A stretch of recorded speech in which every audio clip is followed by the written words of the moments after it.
2024 లేదా 25లో డిగ్రీ లేదా బీటెక్ చదివారా? సాఫ్ట్‌వేర్ జాబ్ కోసం ఎదురు చూస్తున్నారా? అయితే కోడ్ జ్ఞాన్ 100 డేస్ కోర్సులో చేరండి. జాబ్ సాధించండి. నమస్కారం శశికాంత్ గారు. నమస్కారం నాగరాజ్ గారు. చాలామంది అంటే ఇవాళ యంగర్ జనరేషన్ కానివ్వండి, లేదంటే వయసులో ఉండేటువంటి వాళ్ళు హోటల్స్కి వెళ్ళిపోతూ ఉంటారు. ఆడైనా మగైనా సరే. కొన్ని హోటల్స్కి అయితే అంటే ఓయూ రూమ్స్కి అయితే చట్టబద్ధంగా ఎటువంటి రైట్స్ ఉన్నాయో కూడా తెలియదు, కానీ జనరల్గా ఉందా లేదా అనేటువంటి డౌట్స్ కూడా ఉన్నాయి. ఆర్గానిక్ పద్ధతిలో మీ చర్మాన్ని తెల్లగా మార్చుకోవాలనుకుంటున్నారా? సంప్రదించండి డాక్టర్ మాధవిని. ఒకవేళ ఇద్దరు వయసులో ఉండేటువంటి వ్యక్తులు ఎవరైనా సరే హోటల్కి వెళ్ళి పరస్పర అంగీకారంతో స్టే చేస్తే పోలీసులు కనుక వాళ్ళని పట్టుకుంటే కేసు అయ్యే అవకాశం ఉంటుందా? ఎలా ఉంటుంది అసలు అటువంటి వాటి మీద? ఇది ఇప్పుడు మీరు మాట్లాడింది ట్రెండింగ్ అండి.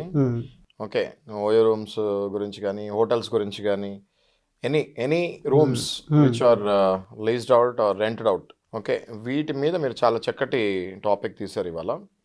ఇది ఏంటంటే అంటే అందరూ యూత్కి కనెక్ట్ అవుతుంది. ఎట్లా అంటే నారాజ్ గారు, ఇప్పుడు లవర్స్ అనగానే ఓయో రూమ్ అన్నది ఈ మధ్యకాలంలో లాస్ట్ 2 years నుంచి నేను పర్సనల్గా యాజ్ అన్ అడ్వకేట్ చూస్తాం జరుగుతుందండి. చాలా ఓయో అంటేనే లవర్స్కి స్పాట్ అన్నట్టుగా జరుగుతుంది.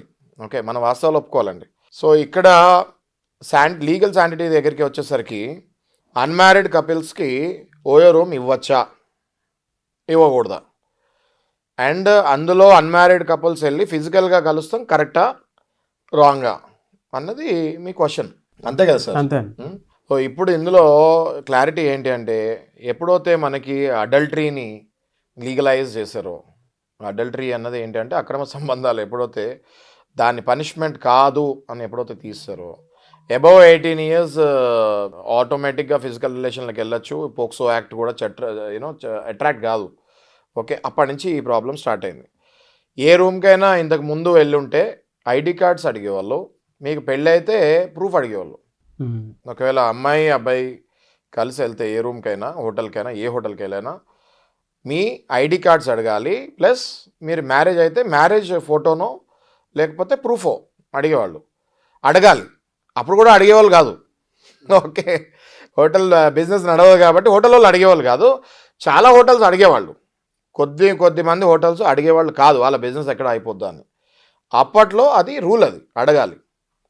ఇప్పట్లో ఓన్లీ ఐడి కార్డ్స్ అడుగుతారు, మీకు పెళ్ళైందా లేదా అనేది వీళ్ళకి సంబంధం లేదు. ఇప్పుడు ఫిజికల్ రిలేషన్ సహజీవనం ఇచ్చేశారు కదా, లివ్ ఇన్ రిలేషన్ ఇచ్చేశారు కదా. లివ్ ఇన్ రిలేషన్లో ఇద్దరు ఉంటారు, వాళ్ళ ఇష్టం అది. వాళ్ళకి నేను రూమ్ ఇయ్యను. ఇప్పుడు ఎక్కడ కూడా చట్టంలో ఓయో రూమ్లో అన్మ్యారీడ్ కపుల్స్కి, ఓయో ఆర్ హోటల్స్ అన్మ్యారీడ్ కపుల్స్కి రూమ్ ఇవ్వకూడదు అని లేదు. అది లాలో ఉంటే అది మనం తప్పుపట్టచ్చు. అయితే ఇక్కడ చాలా థిన్ మార్జిన్ ఉంది. ఎవరికి రూమ్ ఇవ్వచ్చు ఆడామగా, ఎవరికి ఇవ్వకూడదు అన్నది ఇక్కడ క్వశ్చన్. అర్థమవుతుంది కదా? అది హోటల్ వాళ్ళు కనిపెట్టాలి. ఒక అమ్మాయి ఒక అబ్బాయి ఇద్దరు వచ్చారు, రూమ్ ఇవ్వచ్చు. కానీ ఇక్కడ చాలా ఇంపార్టెంట్ పాయింట్ చెప్తాను మీకు. అందరు హోటల్స్ ఓయో రూమ్స్ ఓనర్స్ కూడా తెలుసుకోవాల్సిన లీగల్ శాంటిటీ ఏంటంటే, you can give a room to unmarried couples, but you can't give a room, అంటే మీరు ఎవరికి రూమ్ ఇవ్వలేరంటే ఈ ప్రాస్టిట్యూషన్ జరుగుతున్న వాళ్ళకి మీరు రూమ్ ఇవ్వలేరు. అది హోటల్ కనిపెట్టాలి. అర్థమవుతుందా సార్ మీకు నారాజ్ గారు నేను చెప్పింది? ఇది కనిపెట్టాలి. ఇది కనిపెట్టకపోతే పోలీసు వాళ్ళు రైడ్ చేస్తారు, హోటల్ సీజ్ చేస్తారు, వాళ్ళని కూడా పట్టుకొని లోపల దోస్తారు. ఈ థిన్ లైన్ ఎలా పట్టుకోవాలి? హోటల్ వాళ్ళు ఈ థిన్ లైన్ ఎలా పట్టుకోవాలి? ఎలా సార్? ఆ కౌంటర్లో కూర్చున్నోడు ఎనలైజ్ చేయాలి. వీళ్ళిద్దరు కలిసి వచ్చారు, వీళ్ళిద్దరు ఫ్రెండ్స్, ఓకే డన్. కానీ రిపీటెడ్గా అదే అమ్మాయి వేరే అబ్బాయిలతో వస్తుంది అంటే అది ప్రాస్టిట్యూషన్ అవుతుంది. అక్కడ కన్ఫర్మ్ అన్నది అర్థం చేసుకోవాలి. లేదా ఒక అబ్బాయే రూమ్ బుక్ చేసుకున్నాడు, అందులో తరచుగా అమ్మాయిలు వెళ్తున్నారు వస్తున్నారు, ప్రాస్టిట్యూషన్ అవుతుంది అక్కడ. ఇది కనుక ఎవరైనా బిజినెస్ గురించి కకృతి పడి మీ హోటల్లో మీ చిన్న లాడ్జుల్లో రూమ్లు ఇస్తే మీ లాడ్జు మీ హోటలే మూసేస్తారు, సీజ్ చేసేస్తారు. ఓకే, అది చాలా రాంగ్ అది. ఓకే, అది 100% అది ప్రాస్టిట్యూషన్ అవుతుంది. పీటా యాక్ట్ అంటారు అది. ఓకే, 100% అది పీటా యాక్ట్ అంటే 100% అది ప్రాస్టిట్యూషన్ యాక్ట్. అది అందులో చాలామంది దొరుకుతూ ఉంటారు. మా కేసులు రెగ్యులర్గా వస్తుంటాయి. వాళ్ళని షెల్టర్స్కి పంపించేస్తారు, అమ్మాయిల్ని వదలరాలని. వాళ్ళు మొత్తం మారే వరకు వాళ్ళ ఫ్యామిలీ మెంబర్స్ వచ్చి అప్లై చేసుకొని ఎందుకు అలా చేయాల్సి వచ్చింది, ఆ అమ్మాయి ఎందుకు అలా ప్రాస్టిట్యూషన్లో దిగాల్సి వచ్చింది ఎక్స్ప్లెయిన్ చేయాలి. మళ్ళీ దిగదు అని చెప్పి పూచి కట్టాలి, హామీ ఇవ్వాలి, వాళ్ళని మళ్ళీ ఎక్కడికో తీసుకెళ్ళి వాళ్ళకంతా కౌన్సిలింగ్ ఇచ్చి వదులుతారు బయటికి. అంత ఈజీగా వదలరు పీటా యాక్ట్లో. ఓకే, ఇది అర్థం చేసుకోవాలి. ఓయో రూమ్స్ టాపిక్ వచ్చింది కాబట్టి ఇది అర్థం చేసుకోవాలి. అప్పుడప్పుడు పోలీసు వాళ్ళు ర్యాండమ్ రేడ్స్ చేస్తూ ఉంటారు, దొరుకుతూ ఉంటారు, జనాలు దొరుకుతూ ఉంటారు, చిన్న చిన్న లాడ్జ్లు హోటల్లో దొరుకుతూ ఉంటారు. అలా దొరికే క్రమంలో ఎప్పుడైనా ఈ ఫ్రెండ్స్ ఎవరైనా దొరికిపోతే, నార్మల్గా వాళ్ళకి ఏం ప్రాసిక్యూషన్ సంబంధంగా ఎవరైనా దొరికిపోతే వాళ్ళు అందులో ఇరుక్కోకుండా ఇమీడియట్గా లాయర్ని మాలాంటి వాళ్ళని కాంటాక్ట్ చేస్తే we will come and protect you. కొంతమంది దొరికింది కదా అందులోనే దొరికిపోతారు కొంతమంది. అది ప్రాస్టిట్యూషనా లేకపోతే వీళ్ళు లివ్ ఇన్ రిలేషనా అని కన్ఫ్యూజ్ అయ్యే టైంలో వీళ్ళు దొరికిపోతారు. కొన్ని స్పాస్లో జరుగుతుంటాయి ఇవి. స్పా అందరి పోలీసు వాళ్ళకి చాలామంది ఈ మధ్యకాలం లాస్ట్ 2 months నుంచి చాలా స్పాలు రైడ్ అయినాయి. అందులో ఒక 2-3 స్పాస్ మమ్మల్ని కూడా కాంటాక్ట్ చేశారు. మేము కూడా పోలీస్ స్టేషన్కి వెళ్తాం జరిగింది, నేను కూడా పర్సనల్గా జరిగి అక్కడ పనిచేసే అమ్మాయిల్ని విడుదల చేపిస్తాం జరిగింది. ఓకే, ఇది ఒక మంచి ఎపిసోడ్ చేయొచ్చు దీని మీద మనము. నారాజు గారు క్రాస్ స్పా అని ఉంటుంది. ఓకే, అంటే ఒక మగవాడికి మసాజ్ చేయకూడదు, ఒక మగవాడు ఒక ఆడామకి మసాజ్ చేయకూడదు.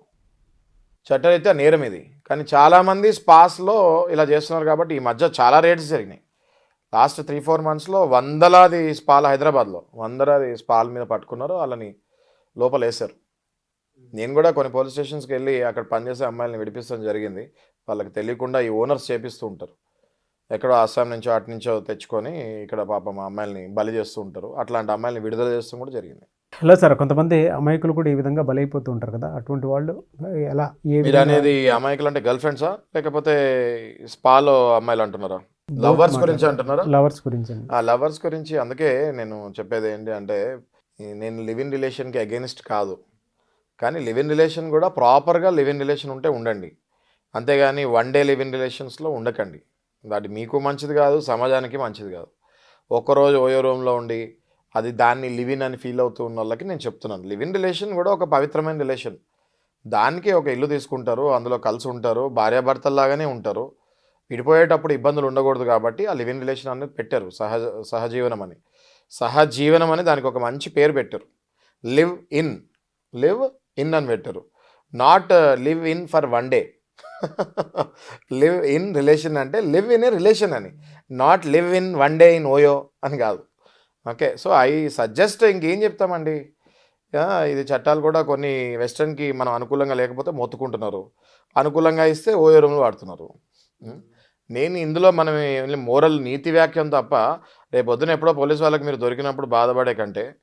ఓకే, సో అప్పుడు పోలీస్ వాళ్ళు కూడా ఎన్నో రైడ్లు అవుతూ ఉంటాయి, కన్ఫ్యూజన్లో అప్పుడప్పుడు డెఫినెట్గా ఇన్వెస్టిగేషన్ చేస్తారు. అలా దొరికినప్పుడు వాళ్ళకి డౌట్ వచ్చినప్పుడు అది కరెక్టా రాంగా అంటానికి డెఫినెట్గా పోలీస్ స్టేషన్ తీసుకెళ్ళి ఇన్వెస్టిగేషన్ చేసే రైట్ పోలీసు వాళ్ళకు ఉంది. ఆ ఇబ్బందులలో కూడా ఎందుకు పడతారంట, నేను హ్యాపీగా ఇల్లు తీసుకోండి, మీ ఇళ్లలో చెప్పండి నేను లివ్ ఇన్ రిలేషన్లో ఉంటున్నాను, ధైర్యంగా చెప్పండి. ఇది తప్పు కాదుగా, ఇవాళ రేపు లివ్ ఇన్ రిలేషన్లో ఉంటాం, నేను లివ్ ఇన్లో ఉంటున్నా అని చెప్పండి.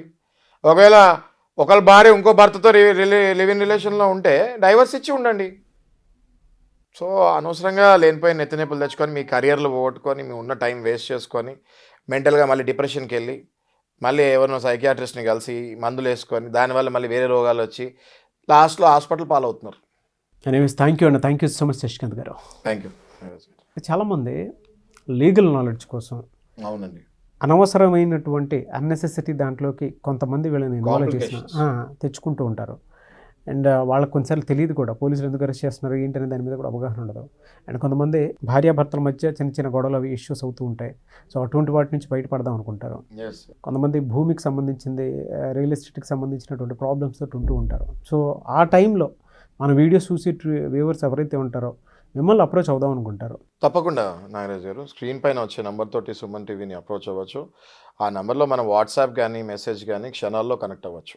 ఓకే, ఇప్పుడు మీరు వచ్చి కలవాలని కాదు, అప్పుడప్పుడు ఏమైనా ఎమర్జెన్సీ ఉంటే వాట్సాప్ ద్వారా కానీ మెసేజ్ ద్వారా కానీ మీరు మెసేజ్ పెట్టినా మేము మిమ్మల్ని క్షణాల్లో కనెక్ట్ అవుతాం. డెఫినెట్గా అండి. Thank you sir, thank you so much Shashikant గారు.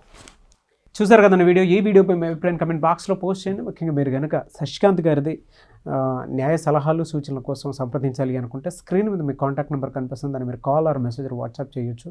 లేదు అని అంటే మిస్టర్ నాగ్ అఫీషియల్ 1 అని నా ఇన్స్టాగ్రామ్ ఐడి ఉంది, దానికి మీరు పర్సనల్ మెసేజ్ పెడితే నేను శశికాంత్ గారి టీమ్కి ఫార్వర్డ్ చేస్తాను. మీ కాంటాక్ట్ నెంబర్ మీ డీటెయిల్స్ కనుక పెడితే నేను శశికాంత్ గారి టీమ్కి ఫార్వర్డ్ చేస్తాను. ఆ విధంగా సరే మీరు అప్రోచ్ అవ్వచ్చు. ఈ వీడియోని లైక్ చేయండి, షేర్ మాత్రం తప్పకుండా చేయండి. అండ్ మీకు ఏదైనా డౌట్ ఉంటే కింద కామెంట్ బాక్స్లో పోస్ట్ చేస్తే నేను శశికాంత్ గారు దాని మీద వీడియోస్ చేయడం జరుగుతుంది. సో ఆ విధంగా సరే మీరు మీకు ఉన్నటువంటి డౌట్స్ని క్లియర్ చేసుకోవచ్చు. సో ఇలాంటి మరిన్ని వీడియోస్ కోసం మా ఛానల్ ఫాలో అవ్వండి. Thank you.